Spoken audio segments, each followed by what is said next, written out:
আমি তো কন্ট্রোলের ডেফিনেশনে যাই। এটা অ্যাকচুয়ালি কোনো প্র্যাকটিক্যাল লাইন না, it's one kind of imaginary line. Contour is an imaginary line on the ground joining the points of equal elevation. এখানে ইকুয়াল এলিভেশনটা খেয়াল রাখা জরুরি এবং ইমাজিনারি লাইন, এই দুটা জিনিসকে আমাদের খেয়াল রাখা ডেফিনেশনের মাঝে অনেক বেশি জরুরি।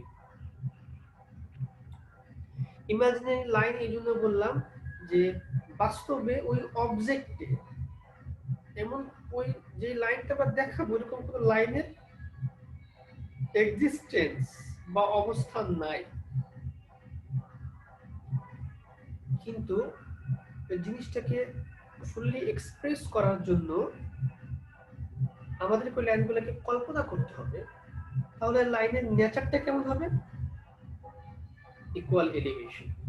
অর্থাৎ সরল রেখা বলতে আমরা কি বুঝি? যে দুই বা ততোধিক বিন্দুর যে গতিপথ বা চলন যে পথ, এদের যোগফলকে আমরা সরল রেখা বলি, রেখা বলি।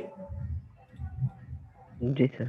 কন্ট্রোল লাইনটা is one kind of controlling is one kind of line diagram, যেখানে আমার অনেকগুলো বিন্দু থাকবে, এরকম এলোমেলো হতে পারে, বিভিন্ন জায়গা হতে পারে, এরকম কথা একটা স্ট্রাকচার পেলাম আমি বিভিন্ন পয়েন্টে।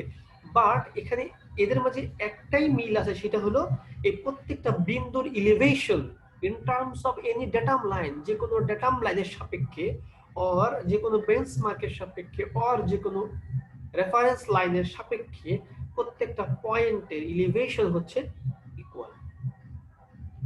এই পয়েন্টগুলোকে আমি যদি এভাবে যোগ করে দিই, তাহলে আপনারা ইজিলি খেয়াল করতেছেন যে আমরা এইরকম একটা ডায়াগ্রাম পাবো।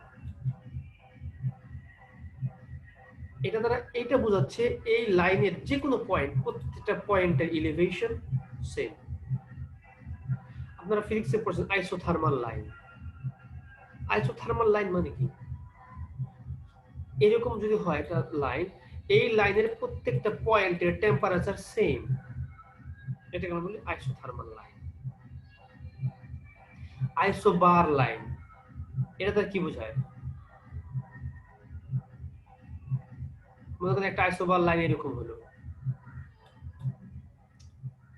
এর মানে এর প্রত্যেকটা পয়েন্টে প্রেসার হচ্ছে সেম, আর কন্ট্রোল লাইন হচ্ছে প্রত্যেকটা পয়েন্টে এলিভেশন সেম। এইটা আমাদের দরকার হবে কেন? যখন আমরা কোনো টোপোগ্রাফিক্যাল ম্যাপ প্রডিউস করব। টোপোগ্রাফিক্যাল ম্যাপে কি কি থাকে? টোপোগ্রাফিক্যাল ম্যাপে একটা কান্ট্রি অর একটা এরিয়া অর একটা লোকেশনের বিভিন্ন অবজেক্ট, সেখানে রোড ঘাট থেকে শুরু করে রাস্তাঘাট, গাছপালা, নদী নালা, অর্থাৎ প্রাকৃতিক যে সমস্ত ব্যাপার স্যাপার স্ট্রাকচার, ওখানে প্রাকৃতিক হোক এবং ম্যান মেড হোক, অর্থাৎ মানুষের তৈরি হোক, যে কোনো ধরনের টোপোগ্রাফি অর্থাৎ ভূমি বৈচিত্র্য বোঝানোর জন্য টোপোগ্রাফিক্যাল। এবং ওই ভূমির উপরে ভূমি বৈচিত্র্য যদি আমি ইন্টারনাল হয়, সেটাকে আমরা বলি জিওগ্রাফিক্যাল ম্যাপ। আর যখন সেটা আমার সারফেসে হবে, সারফেসের different types of object, different types of structure, it can be natural or by man made. This such kind of things, if we represent in a one map for a surface ground level, অর্থাৎ পৃষ্ঠদেশে, surface মানে পৃষ্ঠ, ভূমির পৃষ্ঠের কোনো গ্রাউন্ডে যে big scale হোক অথবা লার্জ স্কেল হোক, যে কোনো স্কেল হোক, আমরা সেখানকার ভূমি প্রকৃতি স্লোপিং, অথবা সেটা ভ্যালি কিনা, বা সেটা হিল কিনা, বা সেটা ফ্ল্যাট কান্ট্রি কিনা, বা সেখানে কোনো লেক আছে কিনা, সেখানে কোনো পাহাড় পর্বত আছে কিনা, এই যে সমস্ত ম্যাপ দ্বারা আমরা প্রকাশ করি, সেটাকে আমরা বলি টোপোগ্রাফিক্যাল ম্যাপ।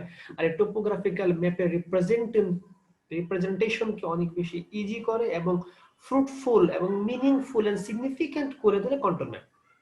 এটা হচ্ছে কন্ট্রোল ম্যাপের ইম্পর্টেন্স আর তার ইনফ্লুয়েন্স অন সার্ভিং সেক্টর। আর কন্ট্রোল ম্যাপটা it is one kind of representation of any depression or pond or hill or valley or water closure, যেখানে আমরা রিপ্রেজেন্ট করব প্রত্যেকটা লাইন সেম এলিভেশন,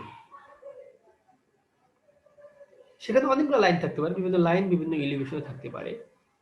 এই হচ্ছে কন্ট্রোলিং। যেমন আমি যদি সামনে ডায়াগ্রাম এঁকে দেখাবো, এখন কন্ট্রোল ম্যাপ তো এরকম একটা হতে পারে, তার মাঝে আরো কয়েকটা হতে পারে, উপর দিকে কয়েকটা এরকম হতে পারে।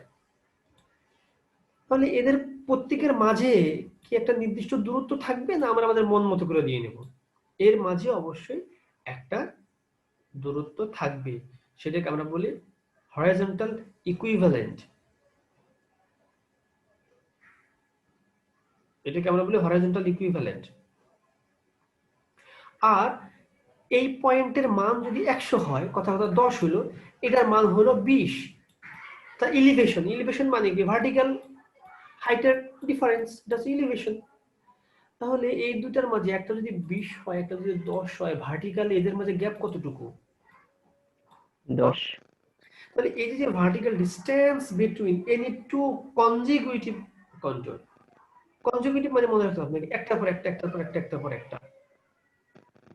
তাহলে এখানে যদি 10 থেকে 20 হয়, এই মানটা হতে হবে 30। সেম থাকবে দুইটা কন্ট্রোল, কনজিকিউটিভ কন্ট্রোলের মধ্যে ইন্টারভাল যেটা।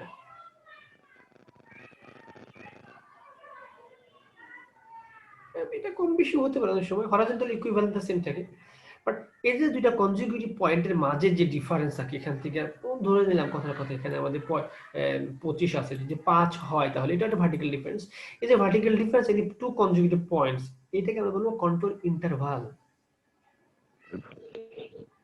আর যখন হরাইজন্টাল হবে, হরাইজন্টাল যেমন এই পয়েন্ট এবং এই পয়েন্টের মাঝে হরাইজন্টাল যে ডিফারেন্সটুকু সেইটুকু আছে, ধরলাম 2 মিটার। অর্থাৎ আমি একটা, এটা হচ্ছে আমার একটা বিরাট বড় এরিয়া, হ্যাঁ, এই এরিয়াটা কন্ট্রোল করতে হবে আমাকে এখানে। তখন এই এরিয়ার কন্ট্রোল গুলো এরকম হয়, আবার কখনো কখনো খুব স্টিপও হতে পারে, এরকম বিভিন্ন টাইপের হতে পারে। এটাকে বলে আমরা ওপেন কন্ট্রোল, আর কিছু হচ্ছে ক্লোজ কন্ট্রোল। এইটা তারা বোঝায় যে এই যে একটা ল্যান্ড, এখানকার উচ্চতা বেশি, মানে এই জায়গাটুকু দেখেন, এই জোনটা, এই জোনে প্রত্যেকটা কার্ভেরই পিক পয়েন্ট উপরের দিকে, তার মানে এখানকার এলিভেশন খুব বেশি, অর্থাৎ এই জায়গাটুকু এই জায়গার তুলনায় অনেক উঁচু, আবার এখানে নিচু।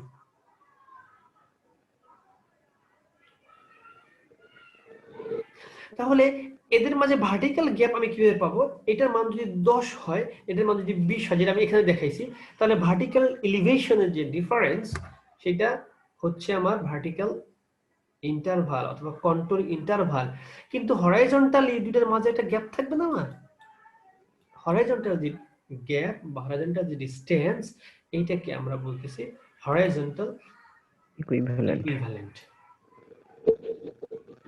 আর ভার্টিক্যাল যেটা, সেটাকে আমরা বলতেছি কন্ট্রোল ইন্টারভাল। ওইটাকে কিন্তু আমরা ভার্টিক্যাল ইকুইভ্যালেন্ট বলি না, এটাকে আমরা কন্ট্রোল ইন্টারভাল বলি। কারণ কন্ট্রোলটা হয় হচ্ছে ভার্টিক্যাল জিনিসটা দেখানোর জন্য, সেজন্য সেখানে আমরা আর ভার্টিক্যাল আনতেছি না, ভার্টিক্যাল এলিভেশনের ডিফারেন্সটা বোঝানোর জন্যই আমার কন্ট্রোলটা ইউজ করা হচ্ছে। এলিভেশন মানে ভার্টিক্যাল, সো ওই জন্য আমরা এখানে ভার্টিক্যাল ওয়ার্ডটা আনছি, কন্ট্রোল ইন্টারভাল ইউজ করতেছি। বাট আদার সেক্টরে সেটাকে আমরা হরিজন্টাল ইকুইভ্যালেন্ট বলতেছি। এই যে জিনিসটা আমি যেটা বললাম, সেটা এই প্যারার ভিতরে এখানে ইন্ডিকেট করা আছে। কথাগুলো আমি আমার নিজ থেকে বলতেছি না, এই জিনিসটাকে আমি ডেসক্রাইব করতেছি। অর্থাৎ আপনারা এখান থেকে এই ডেফিনেশনগুলো পড়বেন, যে কথাগুলো বললাম আমি, প্রত্যেকটা দেখে একটা question, what do you mean by control, এটা একটা কোশ্চেন হলো 2 মার্কে হতে পারে। What do you mean by contour interval or vertical horizontal equivalent? Describe by using figure. তখন আপনারা ফিগার ইউজ করবেন। কন্ট্রোল দ্বারা আমরা কি বুঝতে পারি, ইম্পর্টেন্সটা কি এর? একটা হলো নেচার অফ দ্য গ্রাউন্ড। কন্ট্রোলের মানে এটা হচ্ছে কন্ট্রোল ইন্টারভালটা কোন কোন জিনিসের উপর নির্ভর করবে। যে কন্ট্রোল ইন্টারভাল নামে যে এখানে কয়েকটা জিনিস শিখলাম, একটা জিনিস হচ্ছে হরিজন্টাল ইকুইভ্যালেন্ট এবং একটা হচ্ছে কন্ট্রোল ইন্টারভাল, সেটা ডিপেন্ডস করে কিসের উপরে? Nature of the ground. অর্থাৎ নেচার মানে হচ্ছে আমার গ্রাউন্ডটা কি অনেক বেশি ফ্ল্যাট মানে সমতল, নাকি হাইলি আন্ডুলেটেড মানে এবড়ো থেবড়ো, উঁচু নিচু বিভিন্ন জায়গায়, মানে খুব ইরেগুলার সে, তারপর ডিপেন্ডস করবে। যদি ফ্ল্যাট গ্রাউন্ড হয়,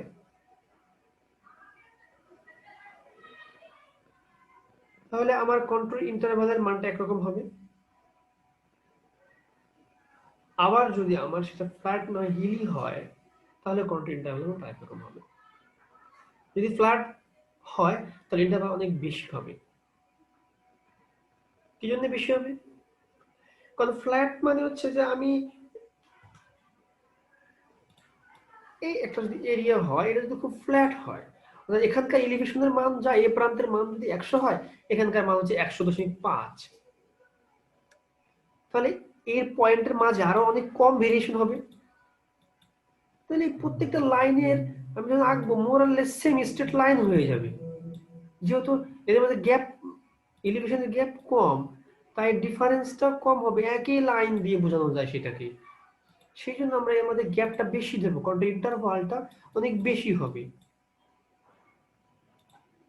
বাট যদি খুব এলোমেলো হয়, এলোমেলো বলতে এখানকার গ্রাউন্ডটা খুব উঁচু, এখানে গিয়ে আবার আরো বেশি উঁচু, এখানে আবার একটু নিচুর দিকে চলে গেছে, আবার এখানে উঁচু, এলোমেলো, খুব এলোমেলো, আবার এখানে গর্ত আছে, এখানে খুব হিলি এরিয়া আছে, এরকম অব্যতিত হয়।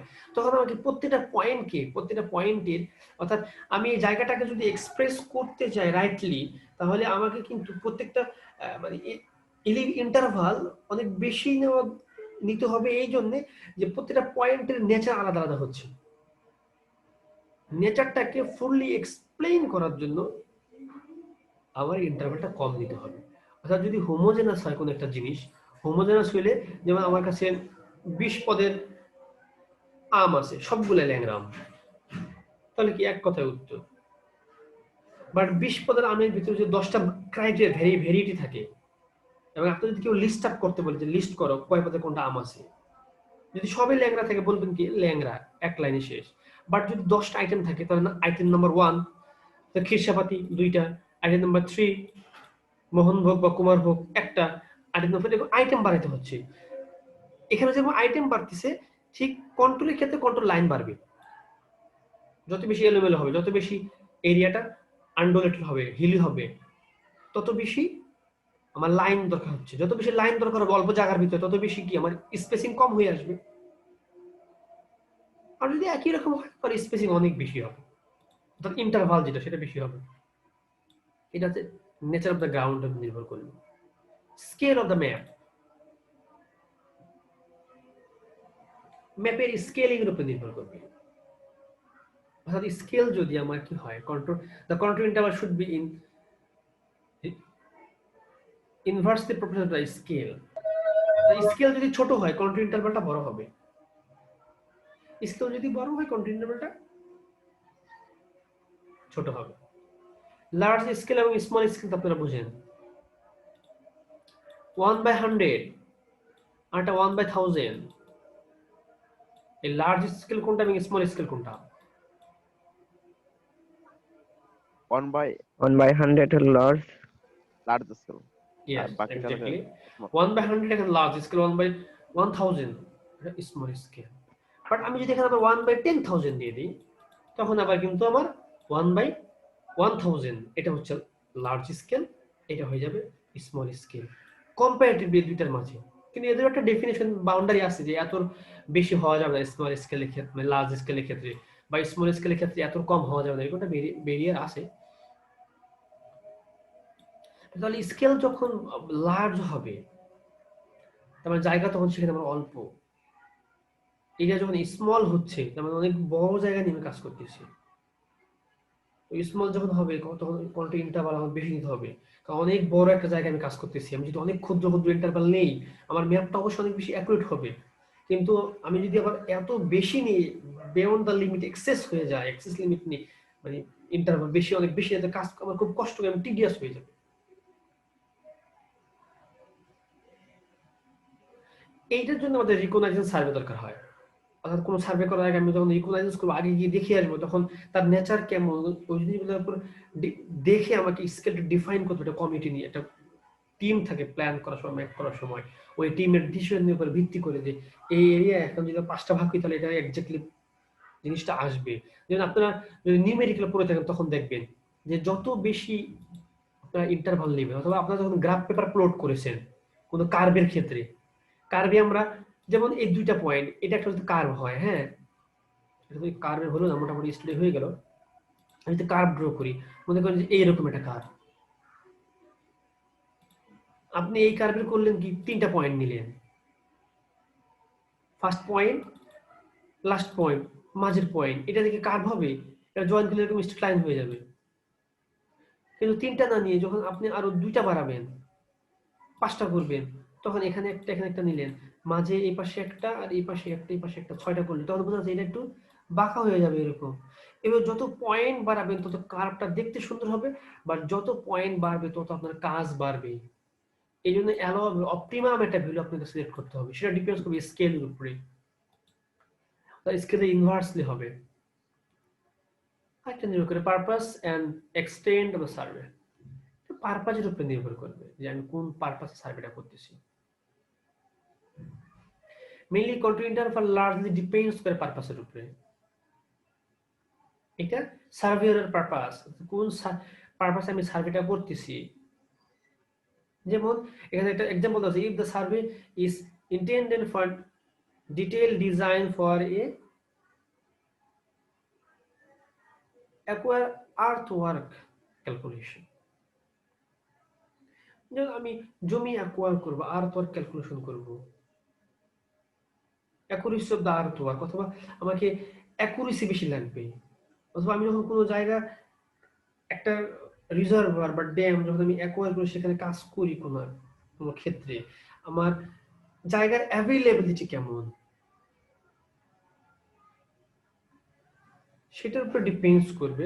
যখন আমার অ্যাকুরেসি অনেক বেশি দরকার হয়, সেটা আমরা স্মল কন্ট্রোল ইন্টারভাল নিচ্ছি। যেমন অল্প কিছুর ভিতরে করতে গেলে আমি চাই যে অ্যাকুরেসি বেশি হোক, জিনিস যত অল্প আমার কাজটা ভালো হোক, সেই ক্ষেত্রে আমাদের অ্যাকুরেসিটা বেশি দরকার হয়। এবং ওই সব ক্ষেত্রে আমি অ্যাকুরেটলি যে ক্যালকুলেশন বের করি, কোনো ড্যাম বা কোনো রিজার্ভার, কোনো আর্থ ওয়ার্কে, আর যেখানে অ্যাভেলেবল অনেক ল্যান্ড থাকে, হেলায় ফেলে আমরা কাজ করি, সেখানে অ্যাকুরেসি কম থাকে, বাট এটা উচিত না। তো যেখানে আমি অ্যাকুরেসি বেশি চাই আর্থ ওয়ার্কে, সেখানে আমার কন্ট্রোল ইন্টারভালটা ছোট হবে। আর যেখানে অত বেশি অ্যাকুরেসি আমার দরকার হয় না, সেই সব ক্ষেত্রে লার্জ সার্ভে স্কেলে সেখানে আমি কন্ট্রোল ইন্টারভালটা লার্জ ধরতে পারি।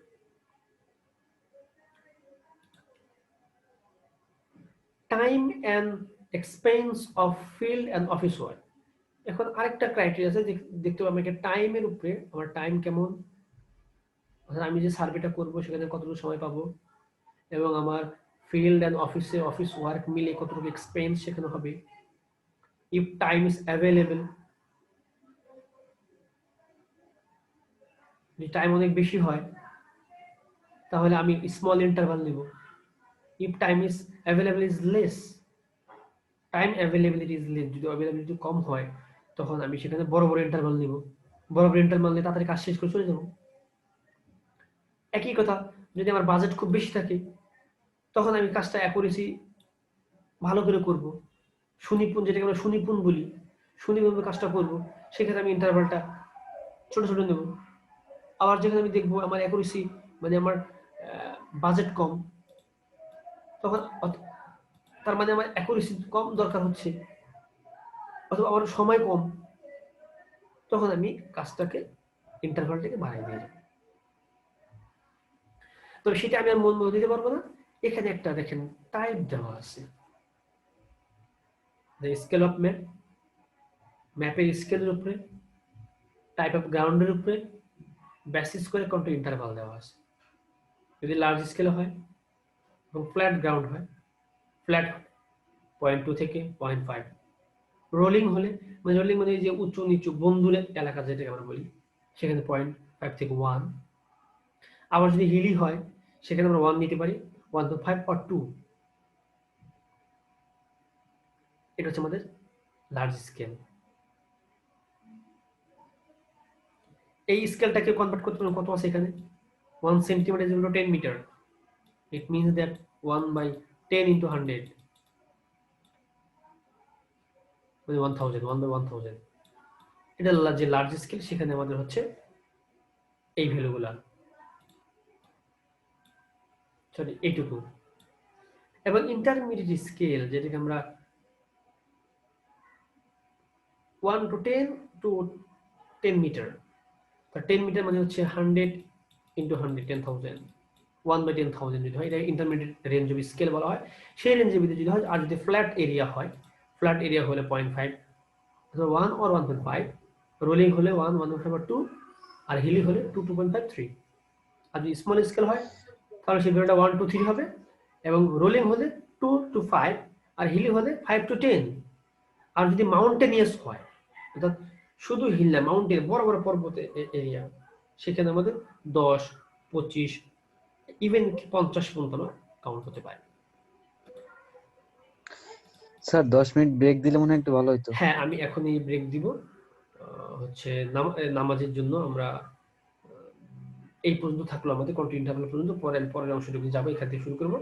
সো এখন বাজে হচ্ছে 38, তাহলে হচ্ছে আমাদের 48 বা 50 এর ভিতরে আমরা সবাই চলে আসবো, 5:50 এর ভিতরে। সেখান থেকে আমরা আবার আমাদের ক্লাসের বাকি অংশ শুরু করবো। ওকে, আমি রেকর্ডিংসটা অফ করে দিচ্ছি।